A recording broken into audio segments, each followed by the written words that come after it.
Good afternoon. Welcome into the Senate Government Committee on Government Operations meeting of Tuesday, February 10th, 2026. We have a couple of bills up for a walkthrough today.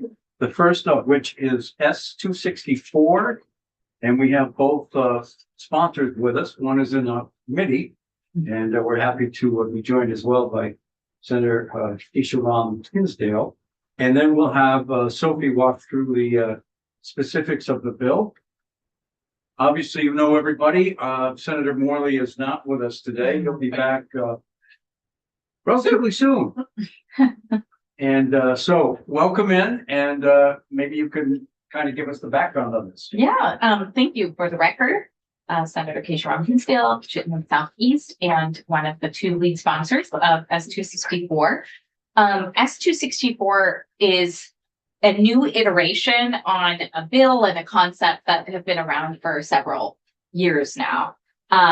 So the overarching premise is that we have looked at a lot of ways to confer bargaining power, the right to collectively bargain and form a union, to lots of different workers in the state. We sometimes have very specific need to grant that permission and authority. And oftentimes when we do that, we are giving that broad permission, and the Labor Relations Board, our state Labor Relations Board, is there to figure out all of the very fine details.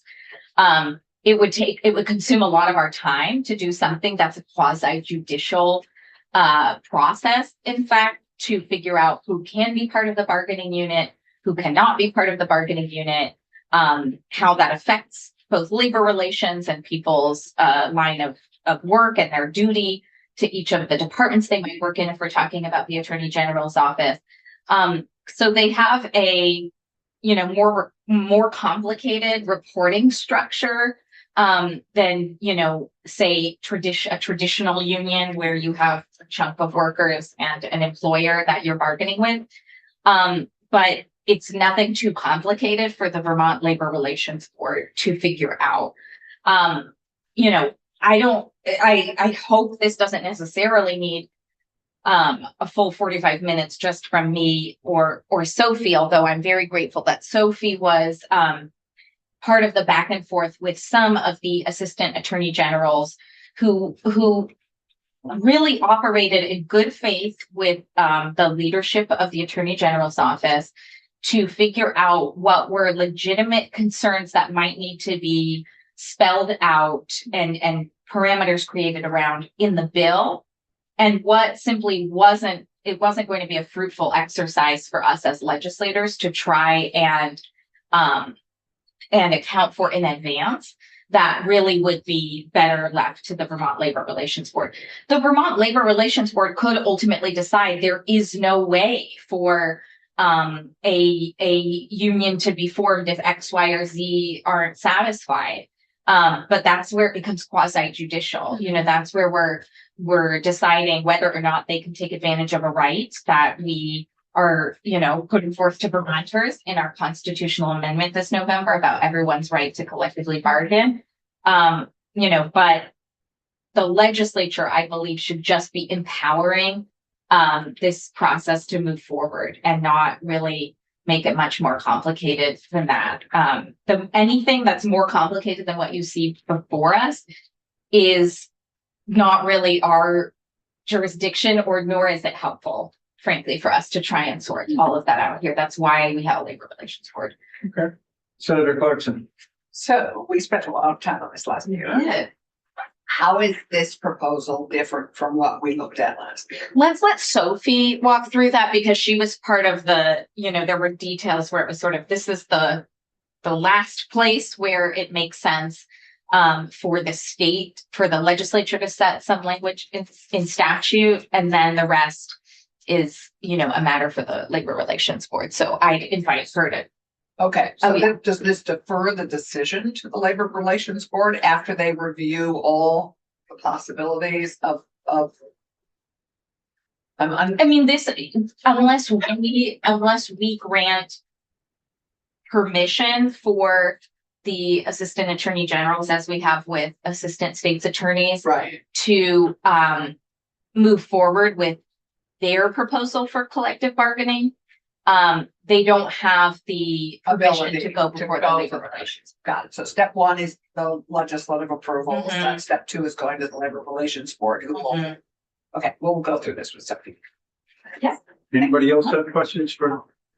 And another witness I would recommend is David McLean, who spoke in our committee Yeah. and who did a lot of that final work with the AG's office to figure out where their concerns were with how this would unfold and how to put that into draft language. Senator White? Thank you, Mr. Chair. So my only question would be just for you as both of you being the bill sponsors. So this was created in conjunction with working with the assistants as well. So you worked, it was all kind of come together with everyone being aware of the bill, or is there a specific segment of the population of assistant attorney generals who want this? I guess I'm just wondering, like, Yeah.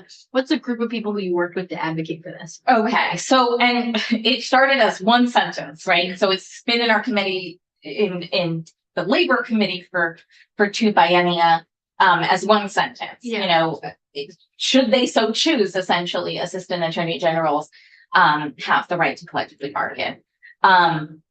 That turned into a lot of testimony, I think, from the players that might want to testify in here.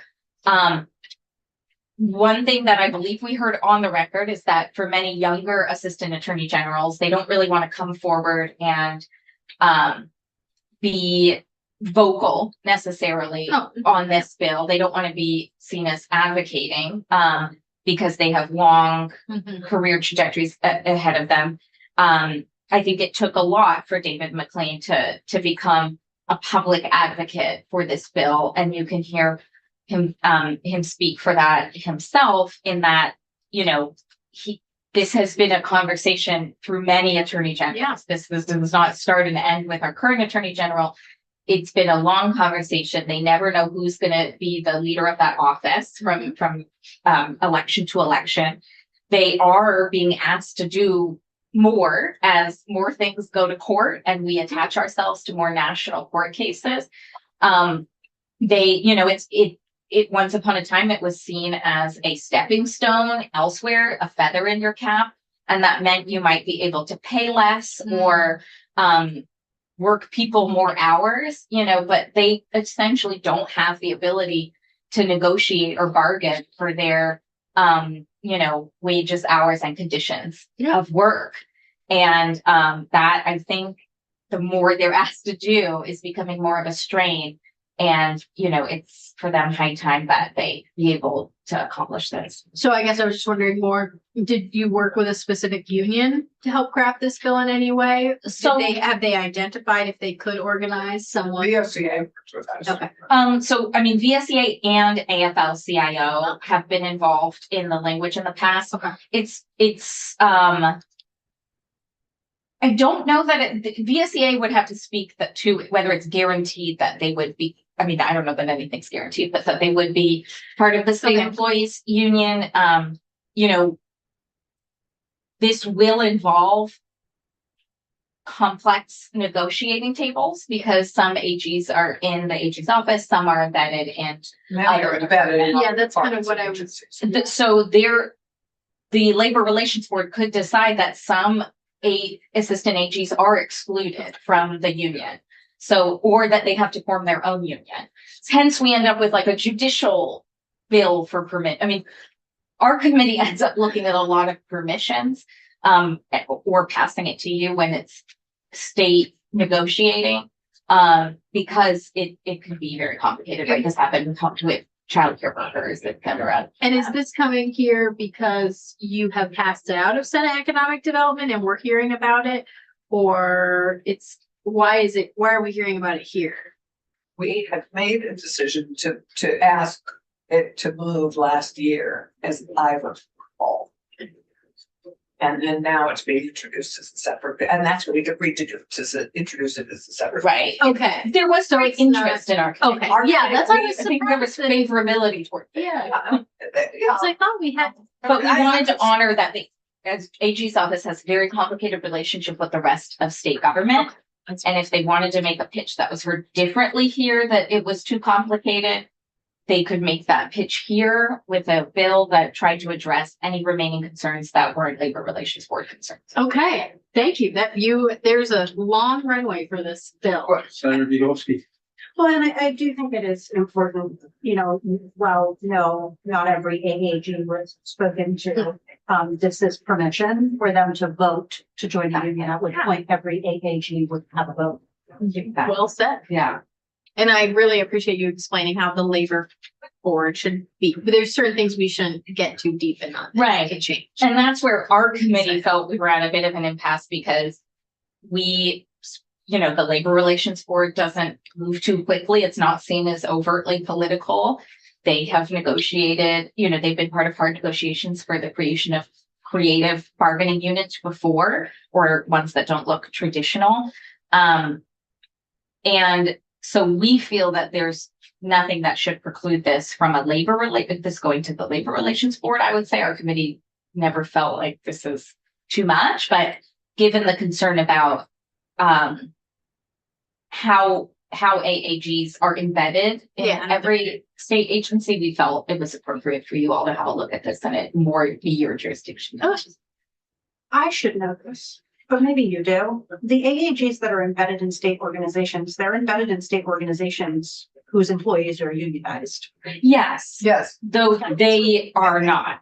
and it's not Right. organizations, it's departments and. Right. Exactly. Yeah. It just sort of occurred to me that Yeah. we're having the conversation and like they're working already in departments that are Exactly. unionized. They're very much left out Yeah. of bargaining, and they work very hard, long hours alongside many other hardworking state employees, and they have never had the opportunity to even discuss what a bargaining unit would look like.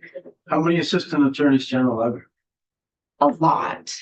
I want to say like in the hundreds. I think about 50 range. 100. Yeah. It was over 100 something like that. Yeah, more than there were deputy state's attorneys who this is a bit fashioned on, who we moved to, allowed to join in if they wanted. Right. So you could even hear from, we have assistant AGs who were state's attorneys, Yes. who had unionized assistant state's attorneys, who felt things went very smoothly, who may at least even be willing to speak from that perspective.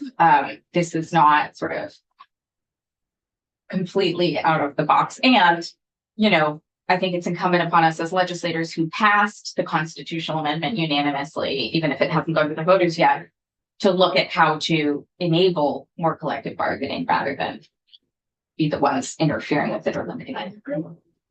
Okay. I know your other afternoon committee is Yeah. usually engaged this, Well, that's true. And then I could come back at 2:15. That probably makes Oh. sense. Yeah. I'm sorry, that was bad planning on my part, maybe. No, it's all right because now I have before it was like a 15-minute window, but I don't think you need me with Sophie here Oh. and with other people. Yeah, we got- who understand. Thank you. Thanks. So, Sophie, welcome. Good afternoon, Sophie Zadatni for the Office of Legislative Counsel. Do I have permission to share my screen? Sure. Okay.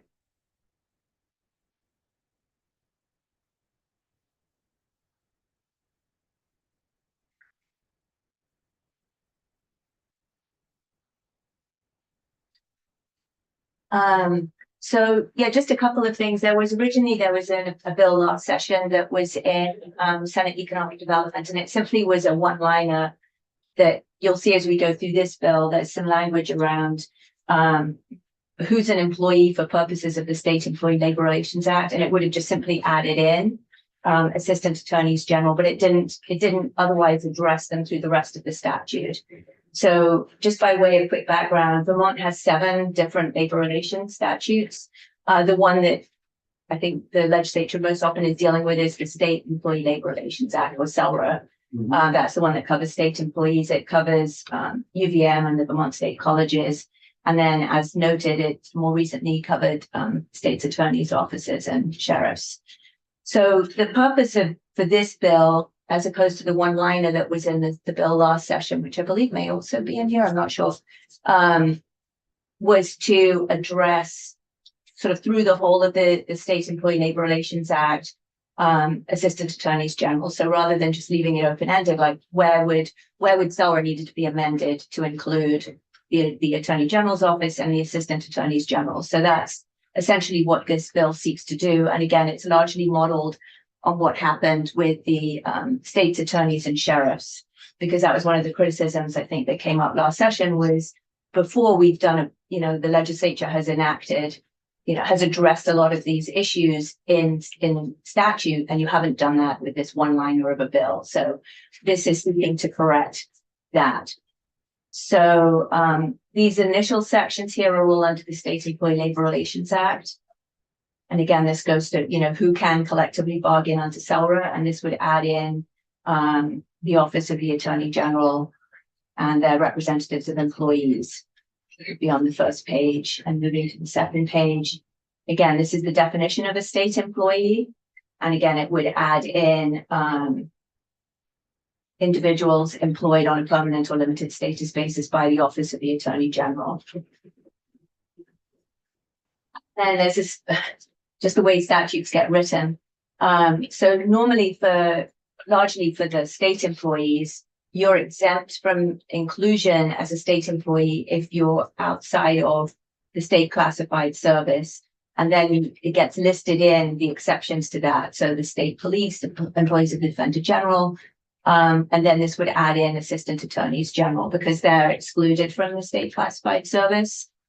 So this just explicitly provides that exclusion. They're accepted from that exclusion.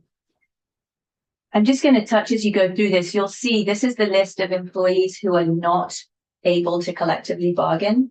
And so here under C, it says employed as the legal assistant to the Attorney General.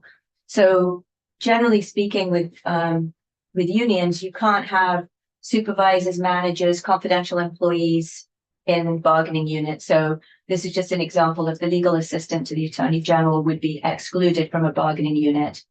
And as you go through this, again, under F, managerial employees, and then further down here, we've got K, employed as confidential employees. And again, those are decisions that the Labor Relations Board makes. So ultimately, if you have a unit that comes forward that wants to be certified, the employer will typically be like, well, Senator Collingwood shouldn't be in it, and Senator Clarkson shouldn't be in it. And the Labor Relations Board will then look at, well, are they managerial, supervisory, confidential employees? So, Did you have a question? no, it's right, but they do the review and then make a determination.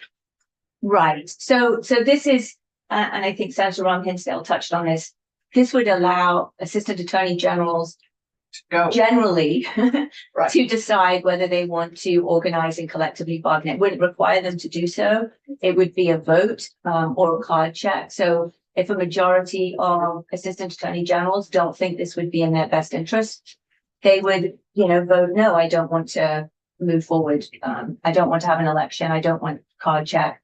But once a unit has been identified, then the Labor Relations Board would look at whether it's an appropriate unit, and we'll get into that a little bit as we go through this.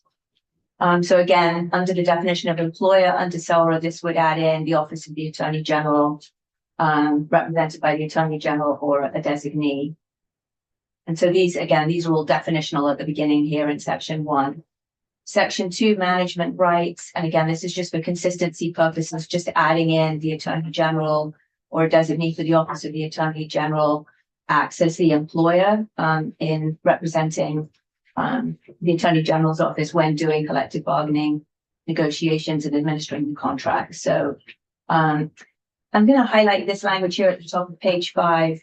This is a current language. The representative shall be responsible for ensuring consistency in the terms and conditions in various agreements throughout the state service and ensuring compatibility with merit system statutes and principles, and shall not agree to any terms or conditions for which there are not adequate funds available. This language obviously was originally drafted when it was just state employees that were covered by SELRA, and now we've got all these additional folks that are covered by it. But what this language is requiring is that the representative, so again, just going back up here, we'd be adding in the Attorney General or the Attorney General's designee. They have to be in a position to be able to ensure that the agreement can be, enacted on. And I think this is something that you might hear about from the Attorney General's office. And just going back to what Senator Ron Hinsdale was saying, the assistant attorney generals are quite complex, and which isn't to say there aren't other very complex organizations that are unionized in the state. But I think this is one of the places where there's going to be a question as to who's actually got that sort of supervisory control over the assistant attorney generals, because right now they report up in different structures in the state. So I just flag that as something that I think will be, need It'll to be looked read at. by the AG's office. Right. And again, just section 3, again, managerial, supervisory, confidential employees are typically excluded. And so this just adds some language in C here that, again, the Attorney General can determine which of the positions they believe should be designated as, not being able to be part of a union. And then if there are disputes over that, then that gets resolved by the board. So that's what that language requires at the end of section 3. Moving on to section 4. This also is included in here, just as there's similar language included for the state's attorney's offices. This is saying that assistant attorney general shall be part of one or more statewide bargaining units. So again, it could be that the labor relations board, assuming, there's support from assistant attorney generals to move forward, we want to organize and collectively bargain. It could be that the Vermont Labor Relations Board might make a determination that it is or it is not appropriate to have them all in a single bargaining unit. It could be that, if you're working in, I don't know, the Department of Health and Human Services, those folks should be in a separate unit. I mean, and that's, again, that all gets determined by the Labor Relations Board. The parties submit briefs, it gets fully briefed, there's hearings, etc. So I just, again, flag that for you. So we could, lines 10, 11, and 12, maybe it's just a grammatical differentiation. It read at first when I read it, that they could be in more than one bargaining unit. But I think it really means that as soon as the board deems appropriate which bargaining unit, in other words, the plural bargaining units doesn't mean necessarily a particular individual could be in more than one. It's just when the board says this is the one that seems most appropriate, that's the one that they should be in. I mean, Am I reading that correctly? yes. I mean, typically you're only in one bargaining unit. So yeah, this is really just, and again, this is mimicking the language that is currently in state law for the state's attorney's offices. Senator Bielowski? Well, and I imagine, and correct me if I'm wrong, the way I'm sort of reading the bargaining units would be in the instance like what Senator Robinson was talking about, where maybe the embedded AAGs, it's deemed it makes more sense for them to be part of that department's bargaining unit. Yeah. So it's allowing the broader group to maybe be in different units, but not an individual. Yes. Yeah, I mean, I again, we can talk, maybe now is a good time to talk about this. So generally what the Labor Relations Board looks at, there are specific criteria they look at in determining what's an appropriate unit. And it doesn't have to be a perfect unit. So the union or the group that's organized, the employees who are interested in bargaining, what they come up with will generally be given deference by the Labor Relations Board unless it's inappropriate. So in other words, it doesn't have to be the best definition of a unit. But what the board is going to look at is the authority of the employer at the unit level to take positive actions on matters subject to negotiation. And again, that's where there may be a question as to the authority of the Attorney General versus the authority of directors, commissioners, etc., of state agencies. The community of interest, so how similar are the interests or how different are the interests of the folks in the group? And I just raised that, Senator Bohosky, because I think it's probably unlikely that lawyers embedded in an agency would be considered to have a community of interest with other people in that agency, right? But again, that's something that the board could look at. And then the other piece that the board looks at is something called over fragmentation. So they don't want to have, teeny tiny little units, 3 people here and 2 people there and 4 people over here. If there's a way to, have a bigger unit, it's just more efficient than if someone's got to negotiate with multiple tiny units. So those tend to be the things that they're going to look at. But again, a unit isn't required to be the most appropriate unit as long as it's an appropriate unit. It doesn't have to be the very best one. Moving on.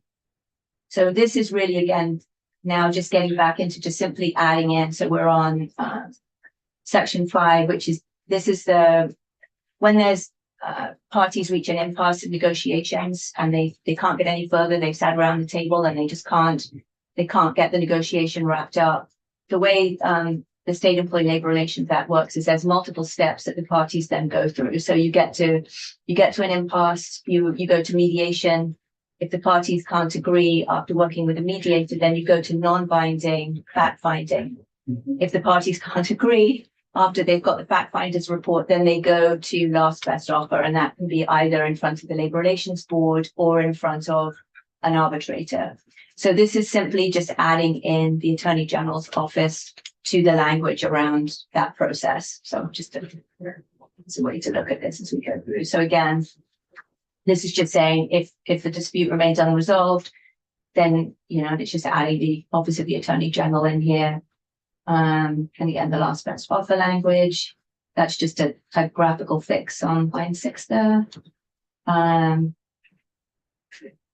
again, so this was a relatively recent change that came up in SELRA. It used to be that last best offer, again, this is a mechanism to force the parties to get as close together to reach as much compromise as they can. So last best offer is each party puts forward its final best proposal. And the goal is then that either the board or an arbitrator then picks whichever one is the best.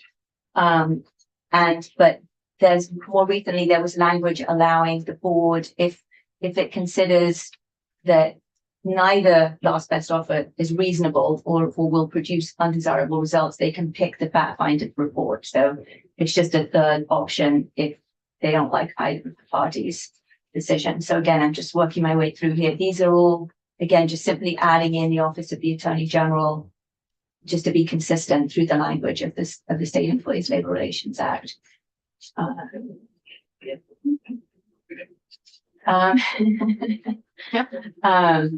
This gets into, so we're at page 11. This gets into the funding piece, right? And again, this is just to be consistent with the current language. So just moving back up here. To make clear that, so under 925I, I just want to make sure I get this correct. 925I is what we just talked about, the last best offer before the board for arbitration. So if you don't arrive at that, so in other words, if you settle something before that and an agreement gets ratified, then that gets submitted to the governor and the general assembly. So this again is just really adding in to make sure it's consistent. So agreements between the Office of the Attorney General and the certified bargaining units that are not arrived at under the last best offer, etc., shall, after ratification by the appropriate union memberships, be submitted to the governor and the general assembly. And this is to make sure that there's sufficient funds. The Attorney General shall request sufficient funds from the General Assembly to implement the agreement. And then it just goes through. And again, this is just consistent. This is just treating the Attorney General's office the same way as other employers under SELRA.